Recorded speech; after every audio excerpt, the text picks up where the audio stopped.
हे everyone, अस्सलाम वालेकुम। Welcome back to my 30 days mehndi course. तो फाइनली आज हम आ ही गए हैं डे 5 पर। और आज की प्रैक्टिस में ना मेरे फेवरेट बोल्ड फ्लावर हैं। तो कल हमने शेडिंग वाले फ्लावर की प्रैक्टिस की थी और आज हम डिफरेंट टाइप के फ्लावर, रोज़, मोटिव, लोटस जैसे ब्यूटीफुल फ्लोरल डिज़ाइन प्रैक्टिस करेंगे।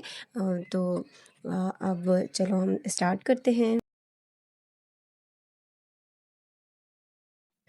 अगर आप बिगिनर्स हैं और आप फ्लावर बनाते टाइम थोड़ा-सा कंफ्यूज हो जाते हैं, तो टेंशन लेने की बिल्कुल ज़रूरत नहीं है। बस कोन को स्लोली और कंफर्टेबल होल्ड करिए और मेरे साथ-साथ प्रैक्टिस कीजिए।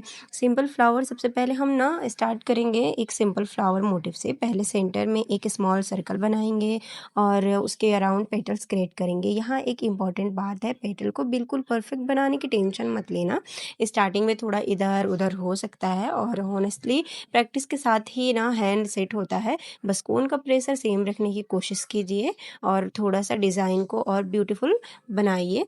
तो डिज़ाइन को बनाते वक़्त हमें ध्यान रखना है कि हमारी कोन को एकदम साफ़ रखना है। इस फ्लावर में हम मल्टीपल लेयर्स और पेटल्स क्रिएट करेंगे। पहले आउटर पेटल, फिर अंदर एक और लेयर और फाइनली सेंटर में डिटेलिंग देखना एकदम मस्त दिखेगी। एक सिंपल फ्लावर में थोड़ी-सी डिटेलिंग ऐड करते ही डिज़ाइन कितनी प्रिटी लगती है ना गाइज़, हम आगे चल के देखेंगे।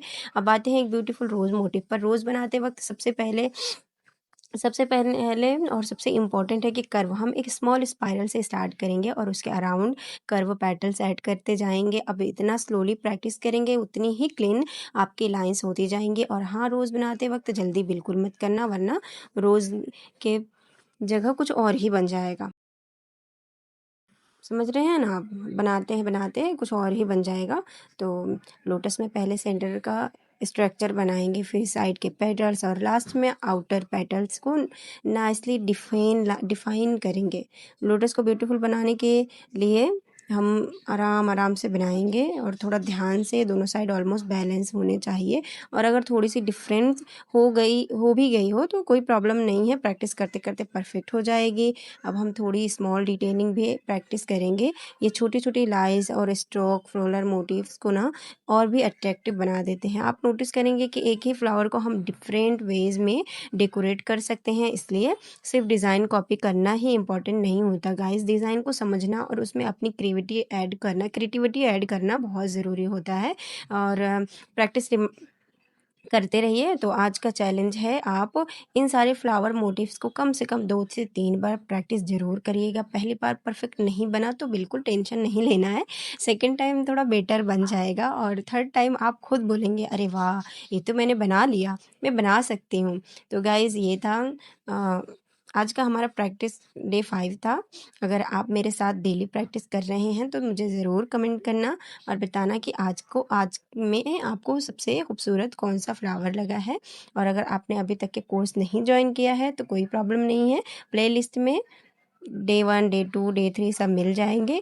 वीडियो पसंद आए तो लाइक, शेयर करना, चैनल को सब्सक्राइब करना बिल्कुल मत भूलना और बेल आइकन को भी प्रेस कर देना बिल्कुल। ठीक है? उसको प्रेस करना मत भूलना।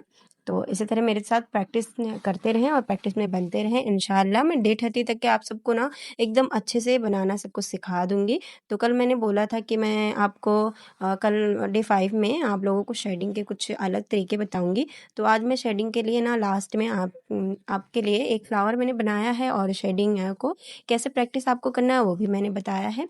तो आप यहाँ पर देखना और स्किप मत करना गाइस वीडियो को, क्योंकि स्किप आप करेंगे तो आपको समझ में ही नहीं आएगा। आप यहाँ देख सकते हैं मैंने डे 3 में भी लोटस फ्लावर बनाए थे, बट इसमें मैं और भी अलग तरीके के कई 3 या 4 लोटस वापस से मैंने बनाए हैं। तो आप देख सकते हैं मैं किस तरीके से बना रही हूँ, आपको घाई नहीं करना है। तो पहली बार परफेक्ट नहीं बनेगा गाइस, क्योंकि हमसे भी पहली बार परफेक्ट नहीं बनता था। अब जाके प्रैक्टिस करके अपने हैंड को एकदम अच्छा बना के फिर जाके हमसे बनने लगा, वरना हमारा भी पहले परफेक्ट नहीं बनता था। तो आप इससे बेज़ार मत होइएगा कि अरे मेरा तो बन नहीं रहा है, 1 बार नहीं बनेगा, 2 बार नहीं बनेगा, 3 बार नहीं बनेगा, लेकिन बन जाएगा। आप जब बन जाएगा तो आप खुद देखेंगे, बोलेंगे अरे वाह! सच में बन गया, मैम ने सही बोला था। तो इसी तरीके से मेरे वीडियो के साथ बने रहिए और एंड तक के ज़रूर देखिएगा। लास्ट में मैंने प्रैक्टिस के लिए आपको ना शेडिंग का एकदम अच्छा सा बनाया है, बताया है। तो अब मैं यहाँ पर ना एक शेडिंग फ्लावर और यूज़ करूँगी। कल मैं भूल गई थी इसको, इसकी वजह से आज मैं वापस से इसको डाल रही हूँ यहाँ पर। तो आप माइंड मत करिएगा कि शेडिंग फ्लावर भी इसमें डाल दिया है टीचर ने, तो ऐसा कुछ नहीं है। मतलब मैं कल भूल गई थी तो मुझे अच्छा नहीं लगा, तो मैंने सोचा मैं दे देती हूँ। और वैसे भी आज जो शेडिंग का आपको बताना है, तो आप देखना मैं किस तरीके से शेडिंग कर रही हूँ, उसी तरीके से आप भी प्रैक्टिस करना। और घाई नहीं, आराम से एकदम। ये फास्ट में दिख रहा है लेकिन हमारा भी हाथ इतना फास्ट नहीं चलता, हमारा हाथ भी स्लोली स्लोली चलता।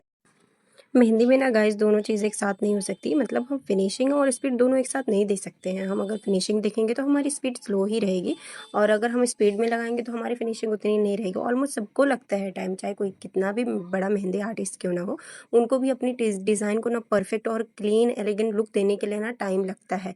हर किसी को टाइम लगता है, हम चाहे ब्राइड को लगाएं या साइडर को लगाएं, हमें टाइम लगता है। तो टेंशन लेने की ज़रूरत नहीं।